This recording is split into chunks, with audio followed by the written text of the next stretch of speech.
Beyond the darkness, beyond the human evolution, is Khan, a genetically superior tyrant.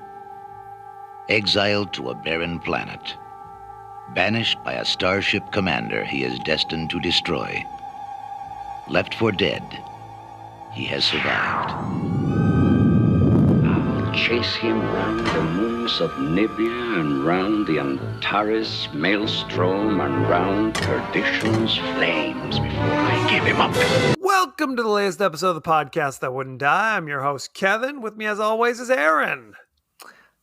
I want to just tell you a little story. Speaking of Flesh for Frankenstein, this weekend I was at the Bombay Beach Biennale, which is kind of like a baby Burning Man.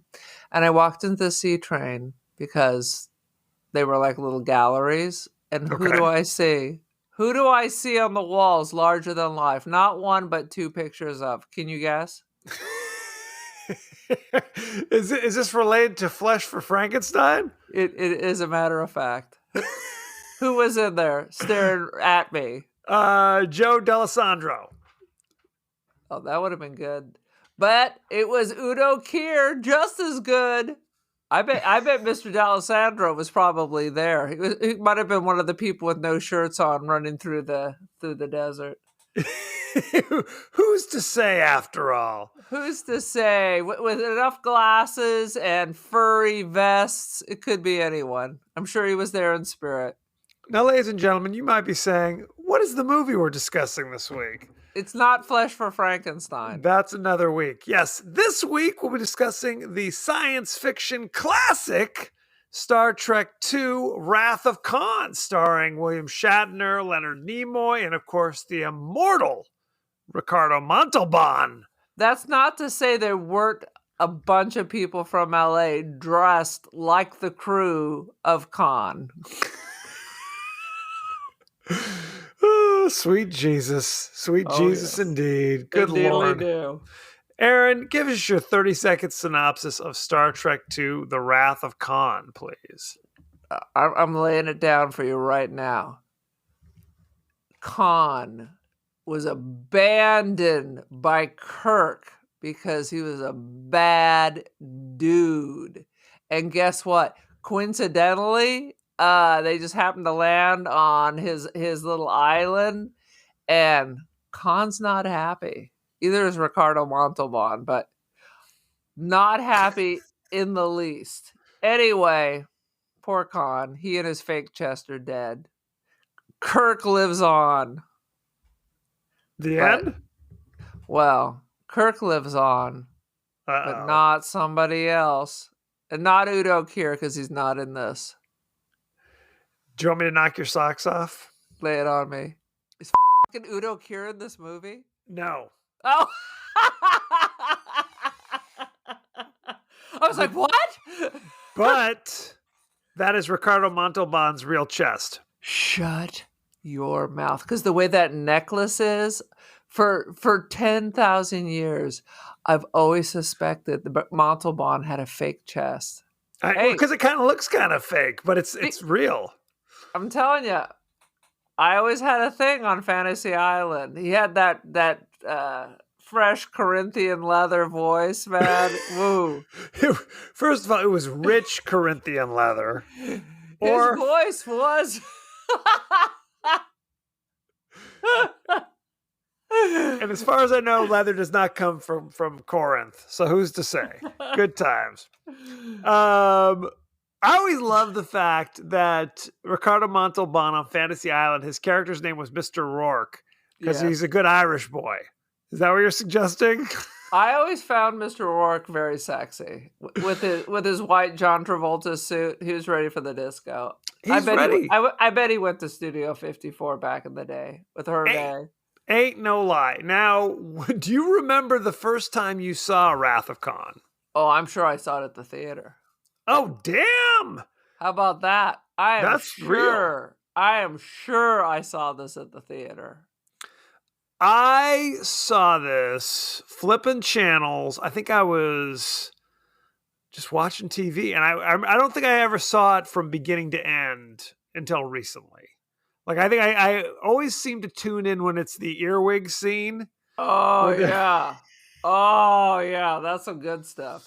And of course, I was far too young to realize that Ricardo Montalban was actually reprising this character. Like, this character appeared in the original Star Trek the television series. I need to go look at that because, of course, I don't normally watch the original, as I feel that Next Generation is far superior. But I need to go find that. It's called, the episode he was in was called Space Seed. Yes. Ooh. Well, Ricardo Montalban has some space seed. It's not that kind of seed. Good Lord. Well, let me give you this. This is a little background. So back, the Starship Enterprise found a ship floating aimlessly through space called the Botany Bay, which was, of course, named after the Australian prison colony. Very good. And basically, so they found it, and hidden in kind of a cryo sleep was Khan and his gang, right? And the history was in the 1990s, there was the eugenics wars, because these kind of superhuman characters. Wait a minute. The Yes. eugenics wars? So what is this? Is this like Man in the High Castle? Is this Hitler actually won the war and this is the natural progression? Not exactly.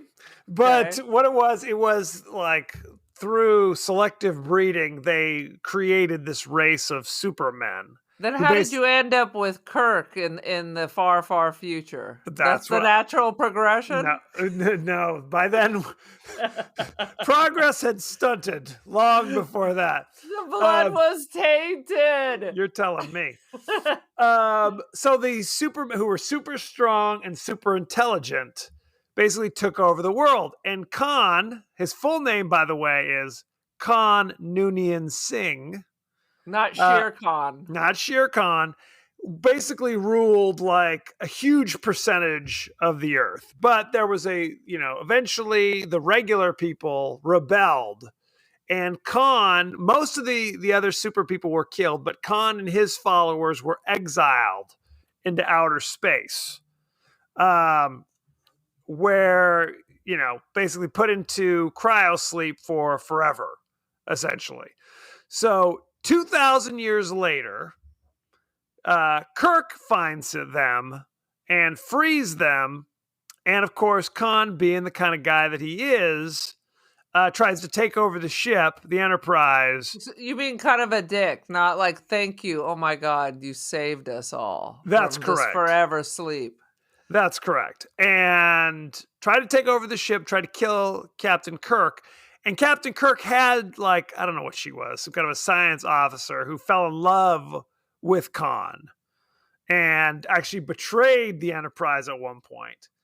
And they get the ship back, but rather than, kill Khan and his followers, he drops them off on Ceti Alpha 6 or 5 or one of them, where it's basically maroon them on this lush tropical paradise, basically saying you can create your own civilization here. And the reason why the episode's called The Space Seed is because Leonard Nimoy, Mr. Spock, basically says, Planted a seed. We've planted exactly. He said William Shatner's not the only person who's planted that seed. That this civilization is a seed they've planted, and I wonder what it will be like in hundreds of years. What kind of civilization will grow from this seed on this planet, basically. Okay. And so when this movie starts, it's only been 15 years. Which is about how long it was from the original series episode to this movie coming out. It was only about 15 years later. All right. So what happens is they're trying to, there's this whole subplot in this movie about the Genesis Project. Right.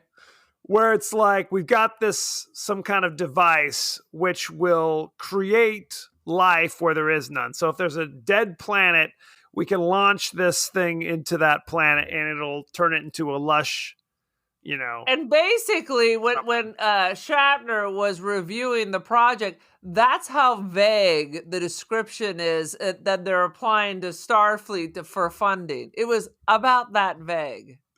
Right. That's exactly right. Please accept our proposal. Right.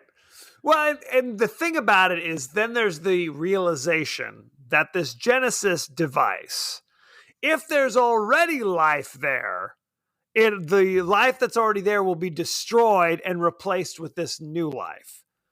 So, which leads us to believe this is a big issue. Like this could be like a nuclear weapon kind of thing where it could destroy if you launch it at, a healthy, normal, like lush Earth, right? It can destroy all life on it. So it's a double-edged sword. It'll wipe it clean and like reboot. Basically. So now there's two sides. It's like there's the scientists who are like, oh no, we're meaning this to, create life. And then there's like, but wait a minute, the Federation may want to use this as a weapon. Look out. Absolutely. Get thee behind me. So anyway. Fear the government, fear the corporations. That's how they do it, for goodness sake. Let's jump right in. I think you just told the whole story, Kevin. I told the whole... Well, because there's two main plots to this movie. There's Khan's back, and he wants revenge, but there's also the Genesis Project, and somehow these two things are connected. Well, they're connected because James T. Kirk's old booty call... has a little baby and she's running the project. That's exactly. Yes. What was her name? Her name was like Dr. Warner or Dr. something. I don't remember what her name is. I don't remember. But her son was in Square Pegs, and he still is exactly the same with an 80s sweater wrapped around his neck. He was such a goofball in this. That is correct. Well, he was in this before Square Pegs. And all they did to transform him is give him like a tail. Well, I thought he had the tail on Square Pegs, right? Yes. So that's the only difference between his Star Trek outfit and his appearance on Square Pegs. That is correct. This is important. No one even knows what we're talking about. Square Pegs. I only remember Square Pegs as being on like Saturday mornings. So I don't know if it was like on a regular prime time. Saturday morning? No, yes. It was a regular TV show with the chicks from Sex and the City. Right. It was Sarah Jessica Parker playing before she nerdy. was hot. They throw some glasses on her. Now you're unattractive. Yes. Brown hair, brown frizzy hair. That's how they did it. That was back in the day. So go back and who else? It's like Jamie Freaks Gertz. and Geeks. It's Freaks and Geeks for a previous generation. But it had like a laugh track, if I'm remembering this correctly. That's what they used to do in the old days. That was the way they did it. Okay, needless to say. So you're right. They had one night of passion, Strangers in the Night, and then James T. Kirk bounced, as he's prone to do, and then she had his baby, but didn't tell him that. I'm sure there's little green James T. Kirks, orange. Question. They're all over the universe. That's right. No question. It's surprise this one showed up because it could have been 1,000 other ones. Well, you saw Guardians of the Galaxy Part 2, right? With Kurt Russell. That was basically the same thing, where he's spreading his seed to the four winds. Yeah. That's what James T. Kirk. This is what we say. Captain Picard. James T. Kirk is not a god. No, he's not. He's just a horny dude. That's what we're saying. It's like Picard never left the ship. Number one, you go down to that planet. I'll stay here in my easy chair. You don't send all your senior officers to go explore bullshit.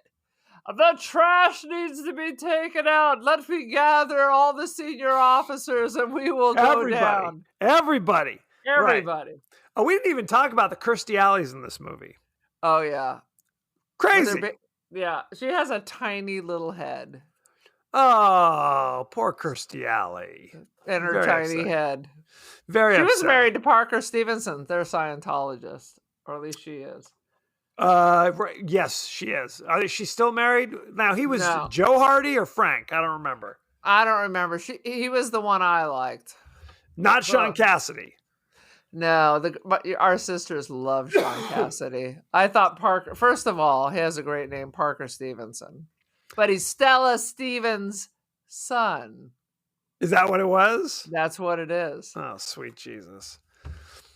People under the age of 65 have no idea what we're talking about. In the 70s, there was the popular Nancy Drew Hardy Boys Mystery Hour or whatever, where they would, I mean, were the plots just ripped right from the books? I don't remember. I'm far too young. I didn't read any of that. I was far too sophisticated to read any of those books. But I was not so sophisticated as not to not look at Pretty Boys. They were on the cover of Teen Beat. We have so much trivia packed in our heads because there were only 12 channels of TV. So you watched what was on. And one of them was in Spanish. And one of them was in Spanish. And frankly, our sister, Megan, used to watch some of the Spanish novellas, I think. The telenovelas. Telenovela. Okay, anyway. I don't remember how we got down this horrible wormhole. I'm the queen of the rabbit holes. Sweet Jesus. Okay, so the movie starts off with the famous Kobayashi Maru. Classic. Training. Very classic. Where it's basically like, I guess if you're training to be a captain of a starship, they put you through this test. And it's revealed, like the audience, when you first are watching, you don't realize it's a test. You just think Kirstie Alley is under attack or something by Romulans. And one by one, like all the cast dies. There's, Spock just bit the dust, Uhura just bit the dust, Sulu just bit the dust. They're all dying. And then it's revealed, oh no, this was just a training test just to see what it is. So it's a no-win situation. And I kept wondering, so each time all of the actors have to just pretend to die over and over again? I mean, is this method acting or how does this work? Clearly, Kirstie Alley knows it's a test. They all know it's a test. Well, in her defense, she wasn't exactly acting up a storm in this. I mean, if you're playing in her defense, Vulcan, she's never acted up a storm. Oh, very upsetting. I'm not saying you have to hate her. She's a Kevin Costner. That's all. Well, if you play a Vulcan, generally speaking, you can just kind of mail in your performance. Although I will say, Leonard Nimoy is excellent in this movie. Oh my God. He is so good at this. First of all, Leonard Nimoy is always fantastic. Fantastic. And he's exceptionally great in this. There's a very sad scene at the end of this. You're like, this is a great movie. Okay, we're jumping right into it. I don't give a damn. We're cutting right. Okay, so they've been attacked by Khan, and their ships, they're about to blow up with the Genesis thing. Basically, the Genesis bomb's going to go off and destroy the Enterprise, unless what? Spock goes into the radioactive room and sticks his hands in the radioactive. Sticks his head in the radioactive dust and does what? We're not really sure what he does, but Spock must die apparently. That's correct. Everybody knows if you go into a radioactive area and just stick your head in the radioactive tube, that will repair whatever's problems are in the ship. It jumpstarts the warp drive. Boom, boom, boom. Yes, I wrote that down. What? What is he doing exactly? I don't know. While Scotty's going, no! I don't know what accent I'm doing now. It's better we all die, Spock. Spock, what are you doing? Get away! Why are you irradiating yourself? Anyway. I love it when Spock does the little neck thing and then like the dock collapses. I love it. Spock has such good stuff. He does the Vulcan mind mold. He's got the little pinch. He's got all kinds of shit. I mean, Leonard Nimoy is the best. He is the best. First of all, not called the Vulcan mind mold. Is that like black mold where you got to call somebody to clean out your walls? Hey, anyway. better the Vulcan mold than the Khan earwig. That's what I say. You got that right. Watching this, I guess I never realized it, but Khan, he's never in the same room as Kirk ever. The only people who interact with him are the other Chippendales dancers. And frickin' Chekhov and his captain. They're the only ones who physically Ah, are in the same room with him at any given time. that's interesting. I don't think I ever noticed that. It's true. It's a sad situation. Ricardo Montalban is dynamite in this. He is. Truly dynamite. He's hot too. He's hot. I'm trying to think. So All I want to say is Kobayashi Maru 100 more times, and then I'm already sitting here ignoring you and thinking about how I can work Kobayashi Maru into a conversation. Let's make that a challenge for tomorrow. let's not. I don't know how you're gonna work that in there, but that sounds like madness. Okay, so is it Kirk's birthday? Is that what's happening? Because Bones brings him some Romulan ale or something, which I guess is illegal. Did you Is it notice his this? birthday or he's coming back? Something. Yeah, some kind of weird tidy bowl beverage. Yes, it was bright blue and some kind of bizarre container. But I guess this is a bone of contention because Kirk has been promoted to admiral, Right. which means now he doesn't get to, fly the friendly skies anymore. He has to stay home and, I don't know, hang out. Act like a captain, act like an admiral. But there was a moment. So Bones gives him the Romulan ale. And he's like, I've got something else for you, Jim. And Kirk goes like, what? Klingon aphrodisiacs? Oh, Lord. Well, first of all, at the very beginning, when Kirk meets Kirstie Alley, it's half a rape. It's half a rape. I see you did something different with your hair. It was like a Cuomo. That's all I can say. It was a full Cuomo. Very upsetting. Would Good you like a Lord. back rub? Oh, no question. Ugh. Jesus, Mary and Joseph. Nothing better than the admiral looking over the chestal areas of their subordinates. Oh, no question. Very upsetting. So, okay. So who's the captain of the ship? Spock is now the captain of the Enterprise. Correct. And Kirk is the admiral. He's just on board because why? They're going to visit the Genesis satellite or something? Right, because his old girlfriend called up going, "You son of a bitch, what do you mean you gave the order to come steal my shit?" But when he tries to respond, she can't hear him. So apparently when you're in the Enterprise, you just do whatever the hell you want. You want to go to Hawaii this week? That's where we're going. Take the ship wherever. We're just cruising. Oh, absolutely. Okay. No rhyme, no reason. So we see Chekhov is now the first officer of the USS. I guess not the USS, but the Federation ship, the Reliant. Right. And they're working with the Genesis project to check out another dead planet to test out the Genesis thing. And of course, like you said, Captain and the first officer go down to the crazy planet by themselves. Makes no sense. Absolutely no sense. And while they're there, that's the big reveal. They thought it was, I don't remember which. They thought it was SETI Alpha 5, but it's really SETI Alpha 6. So they can't figure out what planet to go to with all this technology? Well, what happened, and then Khan says as much, because remember, they dropped off Khan on a lush planet to create a civilization. And this planet is now like a windstorm wasteland, essentially. And what the Khan revealed is that the planet you put us on was fine, except 6 months later, the other planet, for some reason, exploded and messed up our orbit, which thrashed this planet. The girl, the turncoat, science officer who you left with us was killed during that. So that's why I'm really pissed off. Right. My woman. This is SETI Alpha 5. There's that moment where Khan gets very upset. And they're all dressed again, they were not dressed like this when they dropped them off on the planet. They're all dressed like this is Road Warrior or something. Yeah, they're like pirates. They're trying to push forward with the Botany Bay thing. But I'm like, was that all this costume and sequins? Did Kirk send that, or was that already on the planet? No, basically, because they weren't dressed like this. He was kind of dressed like in a Nehru jacket or something back in 68 or whenever they filmed that episode. Again, crazy thing. And I kept thinking to myself, how did they survive on this planet for 15 years? The planet of dust and earwigs. Yes. That's right.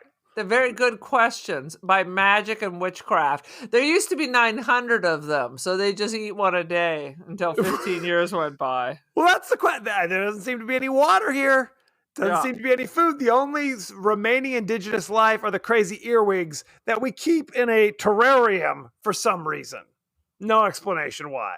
Just in case someone comes. What do the earwigs eat when people are not there?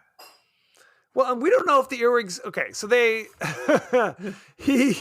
Khan says that the crazy earwigs like killed a bunch of his people when they first got to the island or the planet or whatever, because they crawl in your ears and they make you very susceptible to suggestion. Like we can give you commands and you have to follow them. But eventually it just kills you. Is that what we're supposed to think? But then why did it just crawl out of Chekhov's ear? That's a hell of an interesting question. So later... Because they didn't want Chekhov to die. Basically. So they pop the earwigs into Chekhov. Always the black man. Always the black man has to die. Totally racist. Paul Winfield played the captain who's been in a million things, including The Serpent in the Rainbow, by the way, where he also dies. That is correct, though.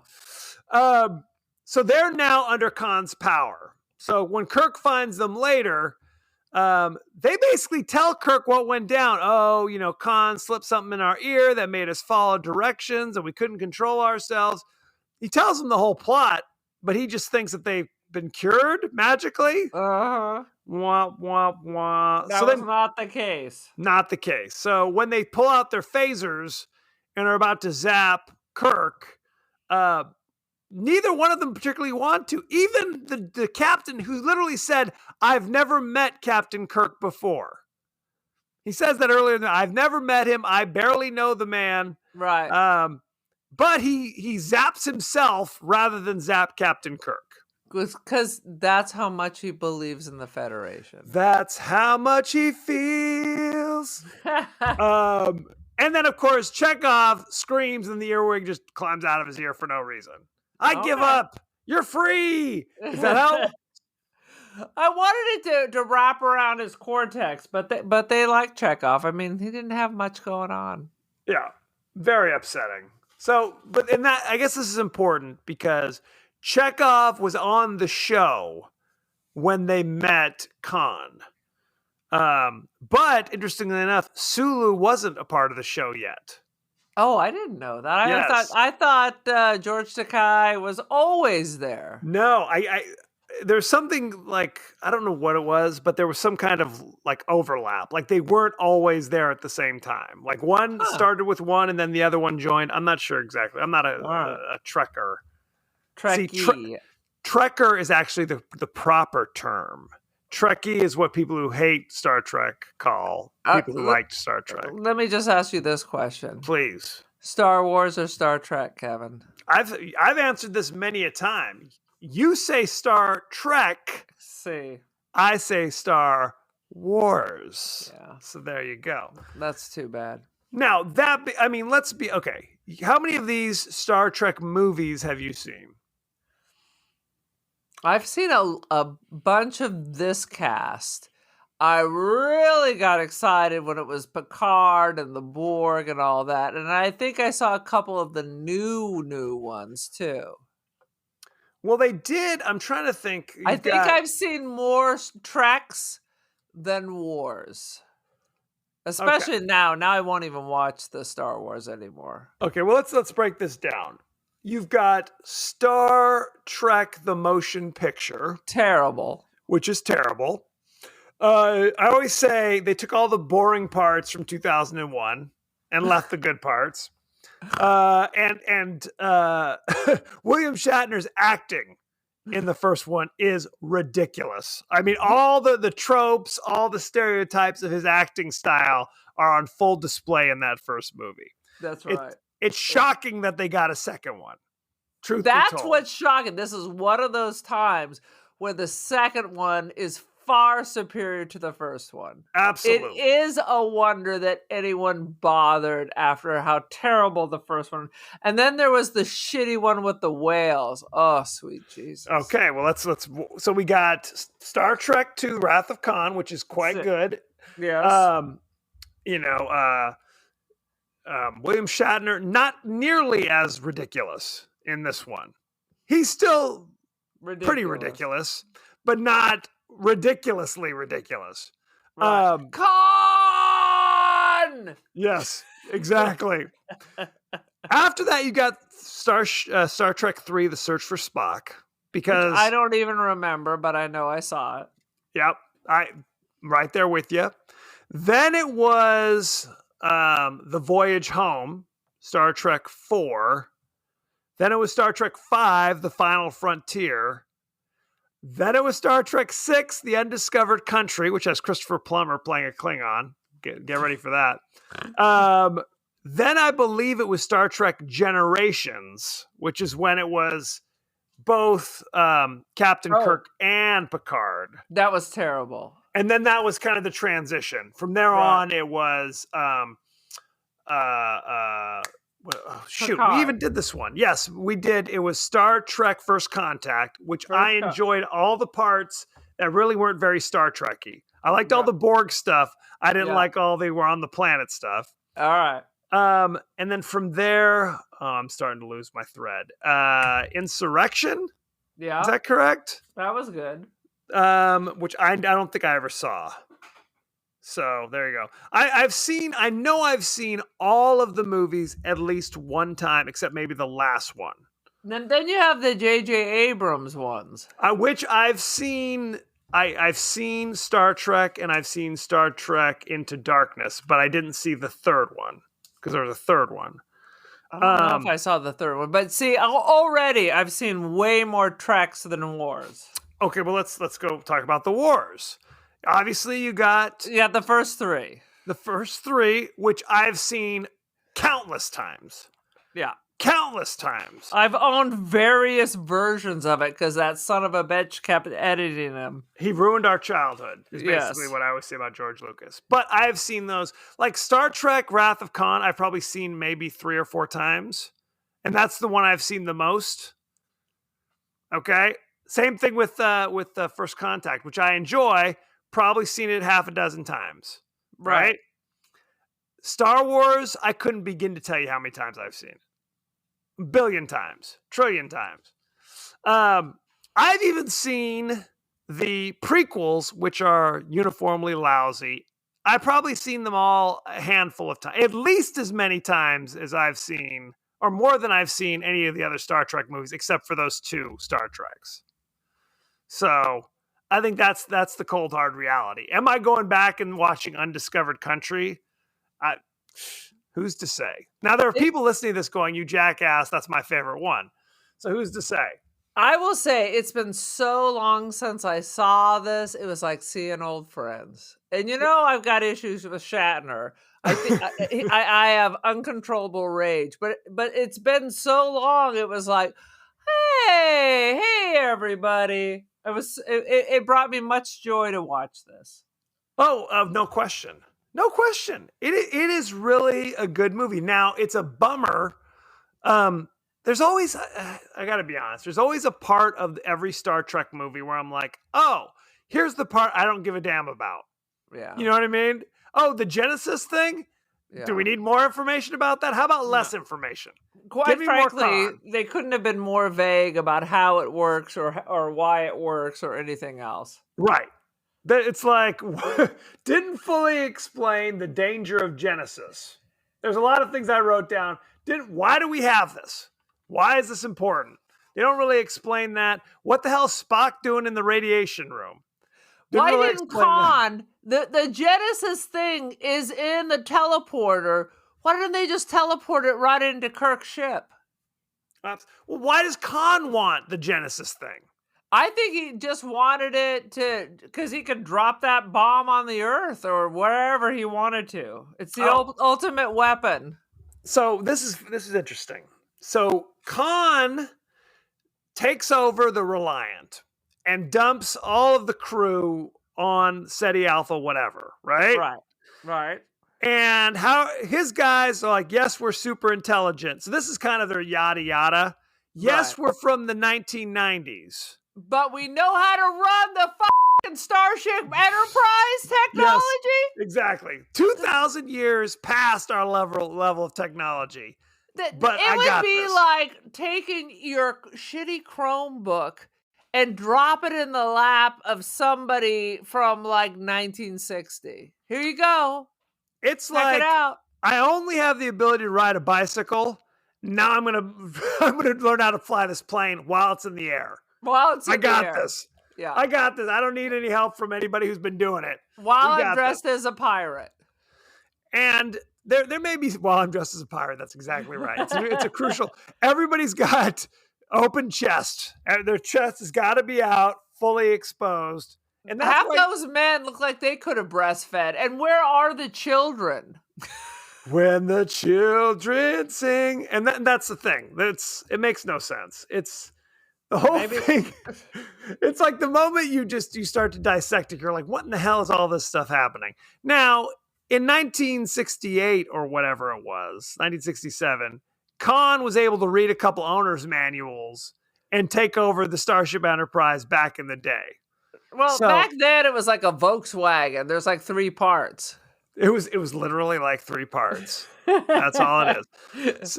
He keeps talking about his amazing intelligence. So that's what we're supposed to think. Oh, okay, got it. You can just handle it. You can just do it, Khan. Got it. There's a scene. And his whole crew knows how to do it too. It doesn't matter how smart you are. Now you've dumped everyone off. So one of your dudes needs to be Scotty. One of your dudes needs to be like all the officers. Has to be Sulu. There has to be somebody who can operate every part of it. Every part of it, somebody's got to be well versed. There better be a lot of freaking owner's manuals that they're passing around. Sweet Jesus. One thing that I noticed about this that I think I've seen in every movie, and there's probably some Star Trek fan listening going like, you idiot, this is why this works. Every other movie I've seen, somebody gets sucked out the airlock, right? Like they take a torpedo and it tears a hole in the side of the ship, people getting sucked out. You never see that on Star Trek. No. Why? Why because is that? They're not using torpedoes, they're using lasers. Not so. They have phasers and they have photon torpedoes. I thought it was strange that they sent Spock out through what appeared to be one of those torpedo things when you have, again, the teleporter. So just beam him out into space? Is that your plan? Well, they shot him to a planet. They could have just beamed him to the planet. Well, they do this from time to time. Whenever somebody dies, they kind of launch them out into space because I think that's better than scattering their atoms. Is it? I don't know.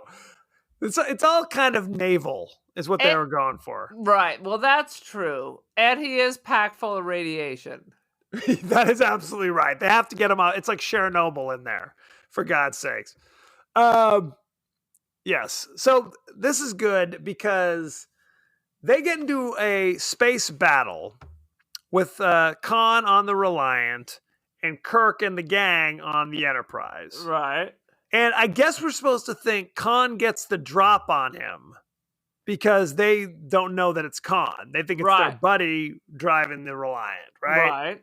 But it just seems like they turn the tables pretty goddamn quick on Khan when they're basically like, we don't have power to do shit, Captain Kirk. What do you want me to say? Oh, damn, we're okay now. My bad. You know what I'm saying? They turn the table, so now like Khan and the whole gang are dead, basically. They will kill everyone, but they will never kill Kirk. No. Well, you can't do that. He's the best. What is Kirk's middle name? Tiberius. Very Boom! good. Boom! Very good. I thought I got you on that one. You did not. Not at all. So good times. So I'm trying to think, is there any other thoughts and feelings you want to share? Well, there was one thing Let me look up one. At one point, Kirk has such a permy wig that he looks exactly like Albert Brooks. He wishes. He wishes he had some Albert Brooks money. No question. The other thing was they tested the Genesis project inside the center of a planet. Well, Yes. one, this thing transforms the whole planet, so why would it stay in the center? And two, where's the light? What is it that photosynthesis needs? The UV. So how are these plants growing? You're talking about deep within the earth of this dead world, is what you're saying. Yes, that is correct. There's no explanation. No. And then my observation was the nebula at the end looks very Dario Argento. In what way? It's all like the red and blue lights. Interesting. I like the nebula. I mean, this is Industrial Light and Magic. I mean, the opening credits look like we could be about to watch Star Wars. Right. Oh, no question. I mean, they spent a lot of money on this movie. You can tell money was spent on this movie. Absolutely. This was a huge hit. It was huge. I don't know anyone who didn't like it, but they make fun of it the way we make fun of it. But everyone loves this movie, and if you don't love this movie, I don't know you. I don't know who you are. You're obviously Donald Trump. I think he hates it. I don't even know who you are. But I don't know who you are. I'm sure Putin hates it too, because he hates everything good and holy on this earth. And Ricardo Montalban, dynamite. He is so good in this. He is a dynamite actor. He's great. It makes me want to go look up some of his movies from the youth. Because he is bang. He's not effing around. He is not effing around. You want to go back and look at his chest a second time. Be honest. I think he could lactate if he put his mind to it. He Honestly, bosoms. The problem is he was just a little too old. If he was like 60 today, he would be working and working and working. Because he's dynamite. But back in the 70s, they were like racist. So unless you were on the Love Boat and Fantasy Island, you ain't going to be nowhere. That's sad but true. I mean, but you got to remember, Fantasy Island was huge. It was huge, but it's not, that's like so you can drive, have a fat wallet. You're not stretching your acting muscles as a host. He's basically Richard Dawson. Well, what's funny is Aaron Spelling was pitching a bunch of shows, and like 6 straight pitches got shot down, and then he just made up one on the spot. What about there's an island where all your sexual fantasies come true? And that was the one that they liked. You mean he just ripped off Westworld? Is that what you're saying? That's exactly the same thing as Westworld. It is Westworld. And that's your version of Westworld. But that's it. It's whatever you want. You could be in the Old West. The only difference between this and Westworld is this always had a moral consequence. Right. Well, here's another thing. I remember, because obviously he had Tattoo, was his little sidekick. Yeah. He got fired from the show because he, after 4 seasons or 5 seasons, he was like, I want to be paid the same as Ricardo Montalban. Oh, no, that was never going to happen. And they bounced him and replaced him with Mr. Belvedere. He was listening to the wrong person. That was the best job he was ever going to get. Oh, no question. And it was bad advice because he was never, Ricardo Montalban is Ricardo Montalban. Absolutely. And Hervé Villechaize never really had that big a role. No. Well, he was a Bond He was a villain. sidekick. He was a sidekick. He was a Bond sidekick as well. Yeah, that's about it. Anything else? Should we go to behind the scenes? Let's do it. Ricardo Montalban committed to this film and agreed to take a pay cut because he was so interested because he had such a good time doing it, was ready to get back into it. But he had trouble getting back into the role because he played Mr. Rourke for 6 years. Oh, yeah. I imagine it just becomes second nature. I bet that's hard. Well, and he said he was afraid of playing Khan like Rourke He's like, I don't want to be that dude. So he had to go back and he actually got copies of the original episode, Space Seed, and watched it over and over again. And Oh he no, said, you feel his rage. You feel Khan's rage. He is performing. He is giving it his all. no question. Dynamite. Dynamite is right.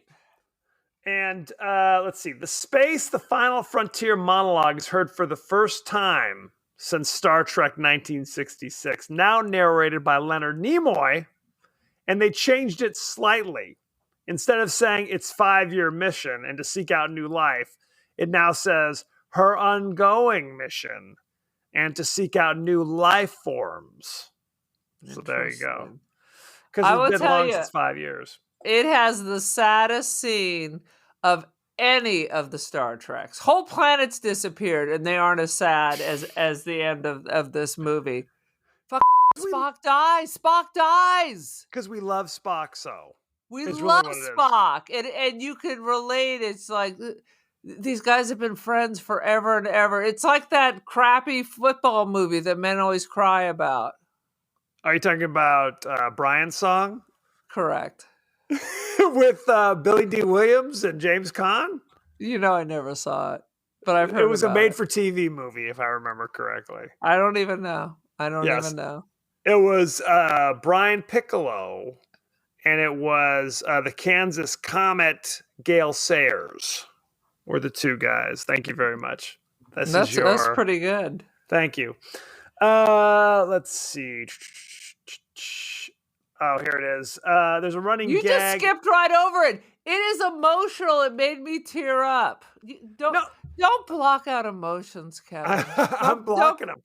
Don't be of a black heart. Well, here's the thing. There was a leak of some sort that people thought or a rumor that Spock was going to die in this movie. So that's why they had that scene at the beginning in the Kobayashi Maru where Spock dies, slumps over, and then he's fine. It's all, big fake out. Oh, to fake everybody out. So To they fake think, them out. oh no, that was so sad.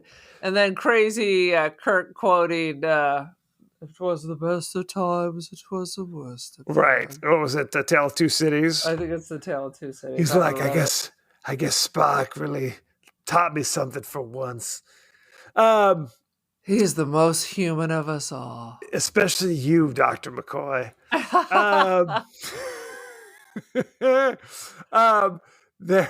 Okay, so Kirstie Alley played Saavik. Yes. And her character, Mr. Saavik. I think that's a naval thing. Like everybody's Mr. regardless of gender. Then why do you even use Mr.? Why don't you just get rid of it altogether? Tradition? Who the hell knows? I'm not in the Navy.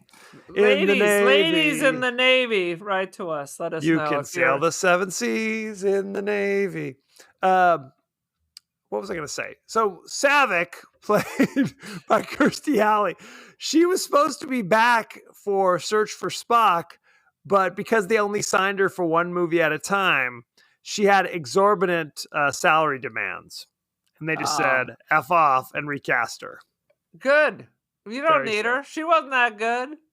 Well, you forget that she was, I don't want to call her a movie star, but she was primarily a movie actress prior to being cast in Cheers. I'd never even heard of her before Cheers. What other award-winning films was she in? I don't know about award-winning, but she was in Summer School with Mark Harmon.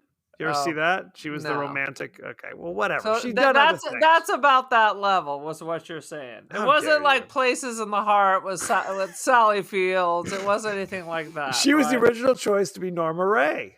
That's what it was. So there you go. Let's see. Anything else we need to do? Oh, yes. So we talked about that there was an embargo against Romulan ale. But Dr. McCoy has some, he says, for medicinal purposes. So there you go. Good times.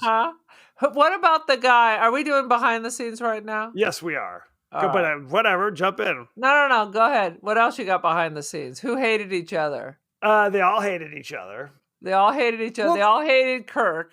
Well, that's always been the rule of thumb, is that basically everybody hated William Shatner off camera. Everybody else got along great, but William Shatner was very self-important.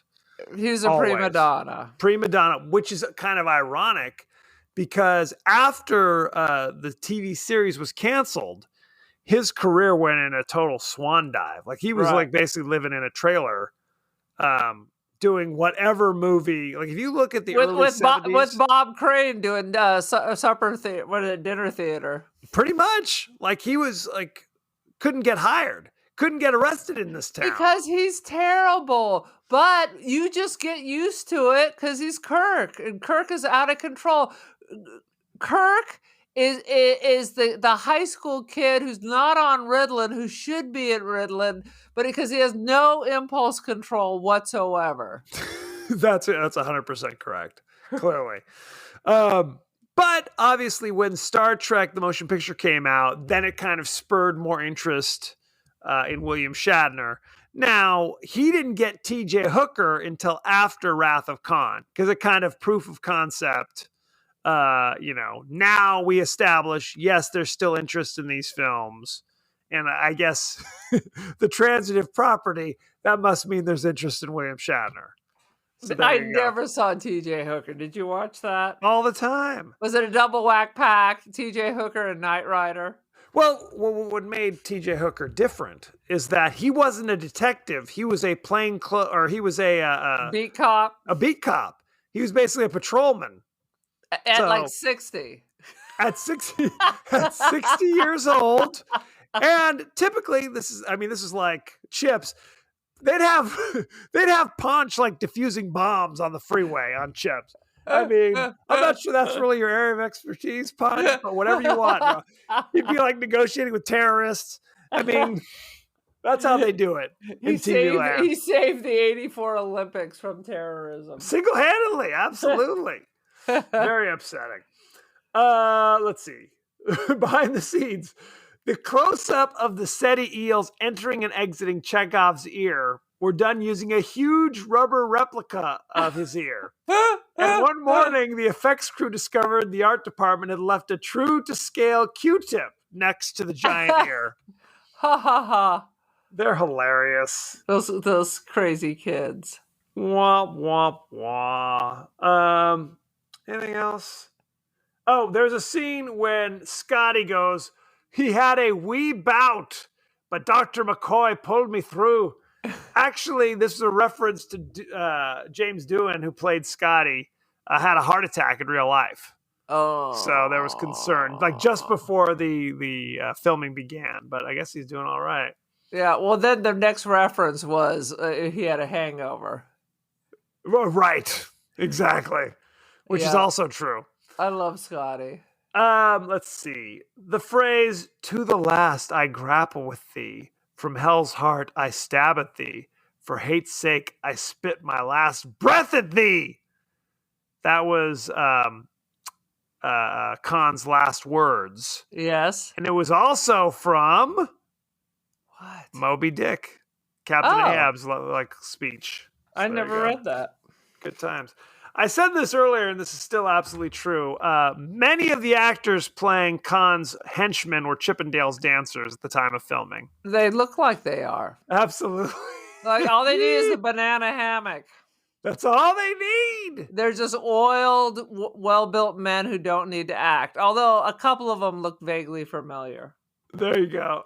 You're right. Like the one dude is like, "Khan, why don't we just leave him alone?" He seemed vaguely familiar to me. But we don't know why. Who's to say? Let's see. What else? The scenic view of San Francisco through Kirk's apartment window is a painting originally created for the Towering Inferno. Oh, funny. Eee. Good recycling there. Good recycling. So, yeah. We talked about that the prosthetic chest, not a prosthetic chest. That is shocking. He has the biggest tits I've ever seen. Yep. I said, Montalban explained that he was able to achieve the look seen in the film by doing push-ups. A lot of push-ups. I guess so. There you go. And Good waxing time. your chest, I guess. I just Clearly. always envision him. When I think of him naked, I think of much more chest hair. Now, why are you thinking about him naked is the next question. He's pretty hot to trot. He's a good-looking guy. Let's talk about the rating, shall we? No, you didn't talk about the cast. Oh, crap. I always forget this stuff. What about, we all know about everybody, except I want to know about the dude from Square Pegs. Did he ever do anything after this? Because he was so terrible in this. Well, first, let me talk about the director. Okay. Nicholas Meyer. He wrote the screenplay for a lot of these things as well, Wow. including Time After Time. Do you remember that film? Oh my God. I've seen that movie. I was so in love with Malcolm McDowell for some unknown reason that I've seen this 10,000 times. In fact, when I met Malcolm McDowell one time on the beach, Yes. I was Twitter pated. Twitter pated. Yup. Indeed. That's when he was still, I think, married to, no, they'd just broken up with Steenburgen. Oh, that's right. Before she went on to be with Ted Danson. Right. They met at Time After Time. I like Time After. David Warner is the evil Jack the Ripper. We might guy. have to put that on the list because I literally watched that on HBO back in the day 900 times. At least. Malcolm McDowell was okay. First, David Warner is the best. He's great. He's a great bad guy. The Omen, Tron. He's in everything. I think he's still kicking around. Waxwork. Oh my Don't forget God! Waxwork. And then of course Malcolm McDowell, Clockwork Orange. Oh yeah. The list goes on. He's dynamite. Okay. Let's talk about the cast, shall we? All right. We know all the regulars. Bibi Besh played Carol, the forgotten love interest. Right. She was in Steel Magnolias. She was in Tremors. Wait a minute. Who is she in Steel Magnolias? Belle Marmillion. You know her, don't you? Was she the lady who was in the girdle dancing at the wedding? Hey, You think I'm watching Steel Magnolias right now? I have no idea who's wearing a girdle and who Steel ain't. Magnolia is half a really good movie and half a bullshit movie. Anything with Julia Roberts, all that ruined it. Like I said, she was also in Tremors. She was the one who she's out in the desert with her husband. They're building their dream home. Yes. And then the car gets pulled into the earth. Yes, that's right. Let's see. Merritt Buttrick played David. You know him from Square Pegs. He's also in Star Trek III, The Search for Spock, before he gets killed. Very upsetting.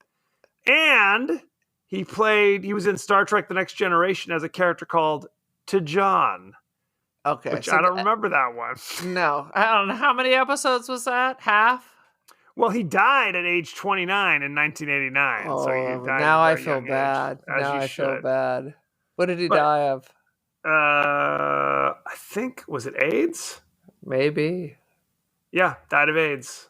Age 29. See, now I feel bad about You talking should. crap. I'm He's a bad good. person. He was quite good. Paul Winfield. Let's not get crazy. He was fine. Paul Winfield played Terrell, I'm not sure. He was the captain of the Reliant. You know him from Terminator, Mars Attacks, Cliffhanger. He was in Presumed Innocent. He's been in 10,000 different things. 100%. Kirstie Alley played Saavik. You know her from Star Trek II. Look Who's Talking. Village of the Damned. Cheers. List goes on and on. Ricardo Montalban, you know him. The Naked Gun. Conquest of the Planet of the Apes. Escape from the Planet of the Apes. Oh my God. I thought you were saying Quest to the Planet of the Apes, like the two had merged. I'm like, that finally, he didn't die and Kirk dumped him on another planet, except this planet was the Planet of the Apes. That's what he did. Now, writes itself. There's a character named Preston who worked, he was a young guy. He was working for Scotty. Familiar. His name is Ike Eisenman. I remember him because he was in Escape to Witch Mountain with what's her name? Kim Richards. Oh, was that who it was? I thought it was Jodie Foster. No, it was Kim Richards and Ike Eisenman played Tony and Tia in Escape to Witch Mountain. That's right. Oh my God. Don't ask me the last time I saw that. And then that was it? No. He's done it. Let's see. His picture is clearly from 1972. He was in, okay, here we go. He was in Race to Witch Mountain in 2009 as playing himself. I don't know. And something called Return from Witch. A lot of Witch Mountain stuff going on here. So you have that to look forward to. Okay. Nicholas Guest played Cadet. And do you know who Nicholas Guest is? Is it Christopher Guest's child? No. Damn it. It's his brother. He was also in National Lampoon's Christmas Vacation. He was, I don't know, whatever her name is. He was Todd next door, the neighbor.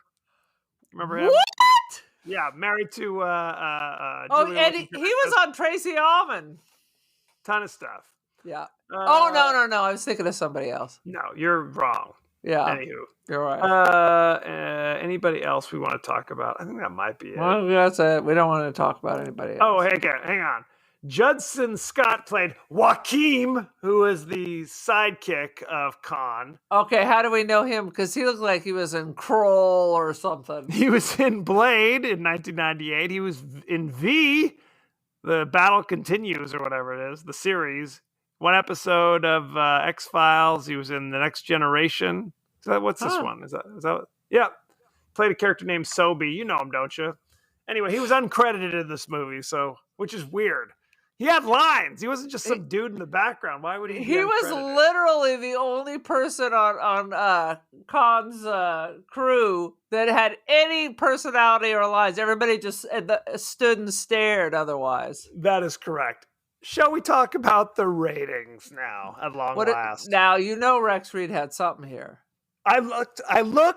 I didn't see anything, but let me look again. Did Rex Reed even review movies anymore? We found one great thing. We decided we're going to always read Rex Reed, and then there's just nothing. Nothing else. Currently, Star Trek II Wrath of Khan is 86% fresh. Excuse me, I just had a belch. 86% fresh on Rotten Tomatoes. 90% audience score. Let's take a look at the top critics. All right. You ready? Buckle up. And we'll see how long it takes the internet to get there. Here we go. This makes riveting. I thought you'd enjoy it. Roger Ebert. Ooh. 3 out of 4. Although I liked the special effects in the first movie, they were probably not the point. Fans of the TV series wanted to see their favorite characters again, and Trek II understood that desire and acted on it. That doesn't say anything about the movie. No. Janet Maslin from the New York Times said, "Here comes a sequel that's worth its salt. The second Star Trek movie is swift, droll, and adventurous, not to mention appealingly gadget-happy. It's everything the first one should have been and wasn't." It's droll? It's droll! There's nothing droll about it, Janet Maslin. It's very droll. I think we can all agree on that. And that is it. What is your rating, for God's sake? Oh, I think it's bang. It's going to be 4.5 earwigs up your ass. You always take it to a dark place, and I don't appreciate it. I will say 4 out of 5. Is that chest real or not? That's all I'm saying. Check it out. 4 out of 5 Khan nipple piercings. Absolutely. 4 out of 5 Klingon aphrodisiacs. I think that's the moral of the story. So thank you very much. Go to our page on Facebook at The Podcast That Wouldn't Die. Go to our page on Twitter at TPodcastTWDie. Aaron, are we still on Instagram? Did we get blocked or disabled? What happened? No, but our numbers are growing. No, I mean, yes, but no. So what? No, we didn't get blocked. Yes, we're still popping and snapping over on the Insta. We are The Podcast That Wouldn't Die on Instagram. You can email us at The Podcast That Wouldn't Die at Gmail. We are on Apple Podcasts, Spotify, anywhere the finer podcasts are available. So don't forget to like, share, review, and rate, for God's sakes. 5 stars, please. 5 stars. Kevin will DM you a thank you. I don't know if I'll DM you a thank you, but I'll definitely think nice thoughts about you. So there you go. Now, Aaron, are you on social media? Oh my God, I've got so much media. I'm on the Twitski. I'm the Cult of Aaron. I'm on the Insta. I'm the Cult of Aaron. I'm also Don't Feed the Pigeon. I'm on Artsy. I guess that's not social media, but go buy some shit from me on Artsy, Aaron Doherty, and Aaron Doherty on First Dibs. An Etsy store will be coming one of these days. I'm not sure what day that will be. Beautiful. And if you're out in Bombay Beach by the Salton Sea, go to the Polaroid Museum. Take a look at a couple of my pictures. Apparently no one put a sign with my name up, but you'll see there'll be 3 pictures. One of them is of Kevin. So enjoy. You're welcome. You're welcome. Next week, we'll be discussing the science fiction horror classic, Ed Wood's Plan 9 from Outer Space. It's So a check that classic out. con. And then afterwards, you need to watch the best thing that Johnny Depp and Martin Landau, Tim Burton. Tim Burton did. The last good thing Tim Burton did, which is Ed Wood. Check it out. It is a bang up movie. So you can watch Plan 9 from Outer Space on Roku with ads, Hoopla if you have a subscription, I do. If you have a library card, basically. Mubi. You know Mubi, don't you? Is that like Booby? It's something. I think that's about it. That's all you need to know. So check that out and let us know what you think, for God's sakes. So it's basically streaming on something less than Walmart. Is that what you're saying? Yes. That is exactly what I'm saying. Con! So, thank you very much and be well. Later, skaters.